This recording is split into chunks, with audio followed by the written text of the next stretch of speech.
그것을 봐도 한국 사람들이 예전부터 피 자체가, DNA 자체가 이게 춤을 추는 거를 좋아했구나. 그래서 우리 어르신들 보면은 음악 나오면은 저절로 이게 춤을 추잖아요. 어르신들까지. 네. 근데 이게 어디서 배운 건 아니거든요. 맞아요. 네, 서구권에 계시는 분들은 다 집에서 춤을 배워요. 격식으로 춤을 배워서 춤을 춥니다. 교양으로. 막 춤을 추지 않아요. 근데 우리나라는 막춤이라는 게 존재합니다. 맞아요. 그냥 음악에 나오면. 근데 그 브레이킹이 그 막춤이랑 좀 비슷하거든요.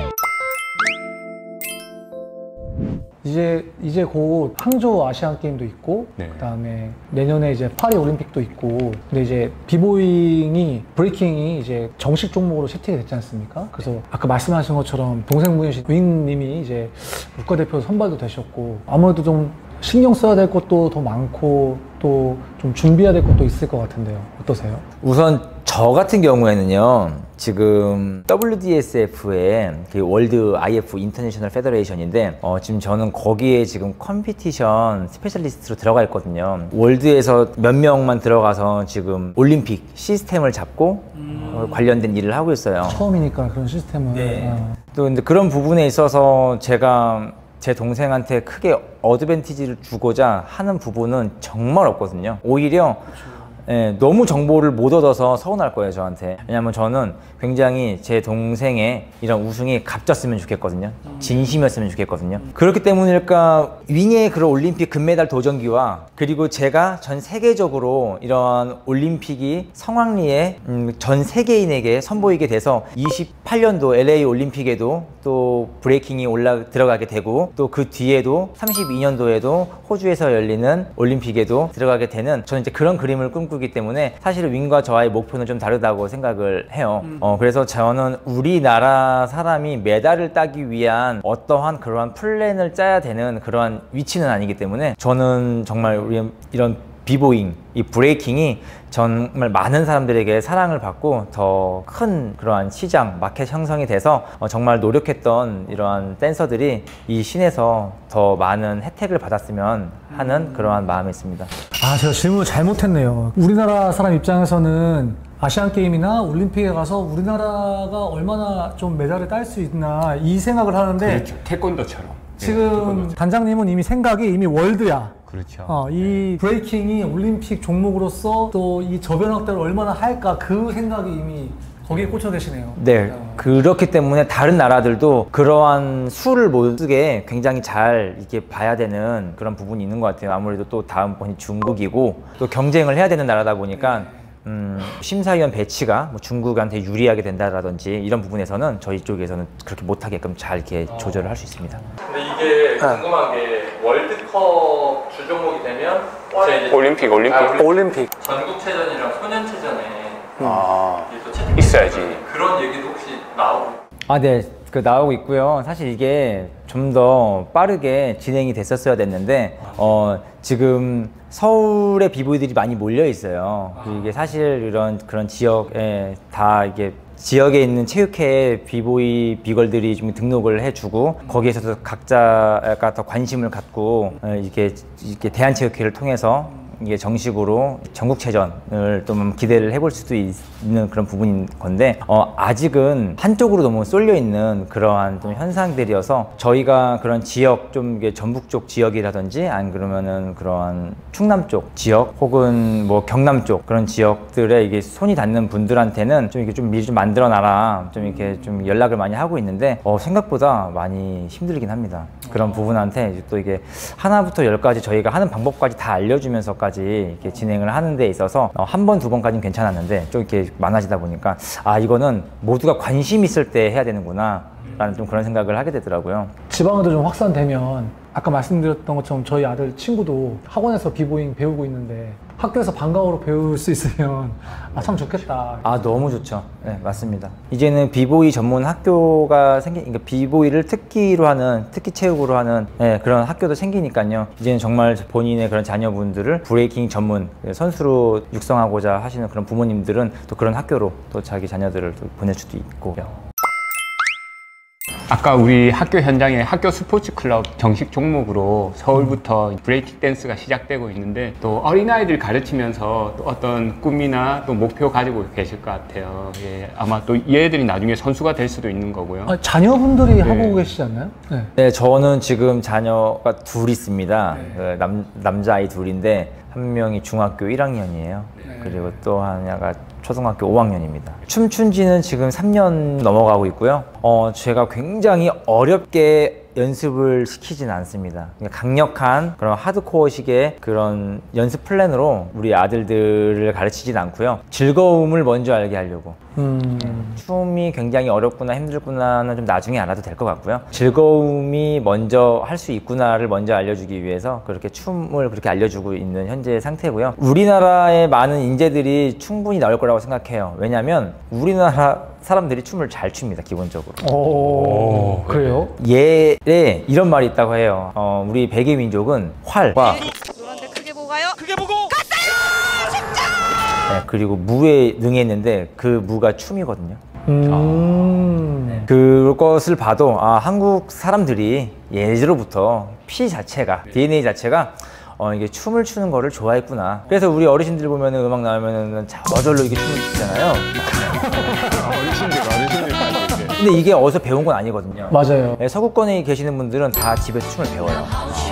춤을 배워서 춤을 추는 거예요. 교양으로. 네, 막 춤을 추지 않아요. 근데 우리나라는 막춤이라는 게 존재합니다. 맞아요. 그냥 음악에 나오는. 근데 그 브레이킹이 그 막춤이랑 좀 비슷하거든요. 이게 프리스타일 영역이 있다 보니까 비보잉의 기본 파운데이션만 잘만 갖추고 본인의 그런 캐릭터를 입혀서 그냥 막춤을 추는 거예요. 그러면 충분히 괴물들이 더 많이 탄생할 수 있지 않을까. 저는 또 이런 기대감도 해요. 하긴 우리나라는 탈춤도 있잖아요. 탈춤, 칼춤. 탈춤, 칼춤 뭐 이렇게 이게 상모 쓰고 상모 돌리기 하면서 네. 하는 거 보면은 그거 저거 약간만 이렇게 하면 윈드밀인데? 뭐 이런 생각도 들어요. 맞아요. 비보잉 자체가 다양한 부분에서 분명히 응용한 건 맞고요. 아니 웃지 마세요. 근데 그거 너무 잘 보신 것 같아가지고 이거는 이미 지금 월드에서도 항상 논쟁거리예요. 윈드밀을 과연 어디서 누가 먼저 했느냐. 이거는 분명히 비보이라는 그러한 직업군을 가지고 혹은 본인이 비보이라고 하는 그러한 사람이 만든 건 아니야. 분명히 누군가가 이 동작을 먼저 했고 그 동작을 디벨롭 시켜서 만든 게 지금 현재 브레이킹에서의 윈드밀이다 라고 하기 때문에 이제 그러다 보면은 충분히 상모 돌리기에서도 동작이 응용됐을 수 있습니다. 실제로 우리나라 그런 문화나 정서적인 부분들을 많이 좀 가져오시려고 노력을 하시는 것들이 좀 저는 보였어요. 특히 그 2021 배틀 오브 더 이어 마지막 뭐라고 해야 되나요? 약간 갈라쇼처럼 우승팀이 공연하는 거 있잖아요. 그때 보면 이제 한복을 입으시고 음악도 국악을 되게 많이 채용해가지고 하시는 거 보고 제가 너무 좋았거든요. 팝이랑 국악이랑 재즈가 다 섞인 것 같은 그런 음악에다가 춤이 너무 잘 어울려져가지고 제가 너무 인상 깊게 봤습니다. 아유, 감사합니다.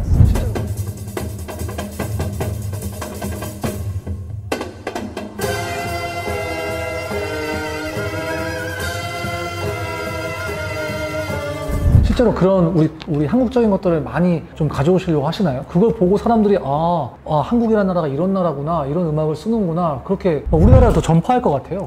그러니까 한국적인 컨셉을 저희 브레이킹 퍼포먼스에 이게 입히게 된 그런 스토리가 있어요. 2010년에 R16이라는 대회에서 저희가 우승을 했어요. 퍼포먼스 부분과 배틀 부분 둘 다 우승을 했거든요. 이거를 최초일 겁니다. 두 개를 다 우승한. 근데 그 다음 연도에 또 둘 다 또 우승을 한 거예요. 배틀 부분과 퍼포먼스 부분을 둘 다 우승을 하게 됐어요. 너무했네. 너무했다. 저희가 이제 12년도에도 우승을 할 각오로 열심히 준비를 했는데 근데 그때 사실은 이것도 뭐 지금은 뭐 어떻게 뭐 나가도 상관이 없을 내용인데 그 당시 때는 우승을 그만하라는 그러한 좀 그런 주문이 좀 있었어요. 말먹다 아이가. 그러니까 한국에서 여는데 한국에서 여는 세계 대회인데 진주가 또 3연속 또 우승을 해버리면 좀 그렇지 않냐라고 해서 알겠습니다. 그럼 우리는 그 대회에서 결국에 우승을 하는 거는 퍼포먼스보다는 배틀이거든요. 배틀에서 우승을 해야지 그 대회에서 우승했다 그래요. 배틀 오브 더 이어도 마찬가지거든요. 퍼포먼스에서 1등을 하고 배틀에서 3등을 하거나 2등을 하면은 우승했다고 못합니다. 결국에는 배틀에서 우승을 해야지 그 연도에 우승한 팀이 되거든요. 그래, 우리가 배틀은 양보하자. 배틀에 집중을 덜 하고 퍼포먼스에 더 집중을 하자 라고 했을 때 그럼 우리가 어떤 컨셉으로 해야 될까라는 그런 이야기 속에서 2010년과 11년도와 확연히 다른 컨셉을 한번 잡아보자 라는 그러한 의견 끝에 한국적 음악을 한번 도입해보자. 한국적인 음악을 한번 우리 비보잉에 한번 해서, 물론 저희가 그거를 최초로 한 건 아니에요. 하지만 최초로 우승했다라고 말씀드릴 수 있을 것 같습니다. 퍼포먼스에서. 왜냐면 그런 한국 그 비보잉 자체가 그 미국에서 온 춤이잖아요. 네, 맞아요. 워낙에 월드와이드한 춤인데 그런 한국적인 음악이랑 크게 어울려지기가 힘들 수도 있는 부분인데, 저희가 지금 퍼포먼스로 이렇게 나갔을 때 그 당시 때 심사위원으로 참여했었던 스킬마스터즈의 앱스렉이라는 분께서 너무 잘 봤다고 극찬을 많이 해주시더라고요. 그래서 이런 음악과 충분히 비보잉도 이러한 한국 음악으로 풀이를 할 수 있구나라는 거를 또 그때 저희가 보여준 계기가 된 것 같습니다.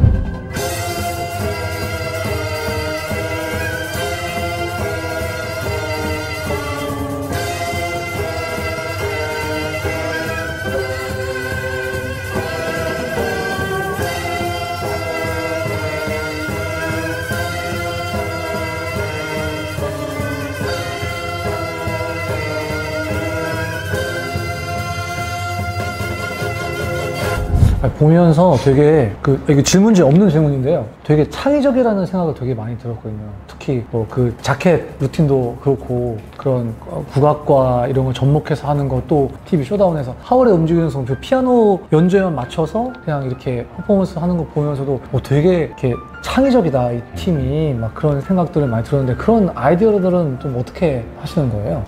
특별히 방법이 있나 생각이 듭니다.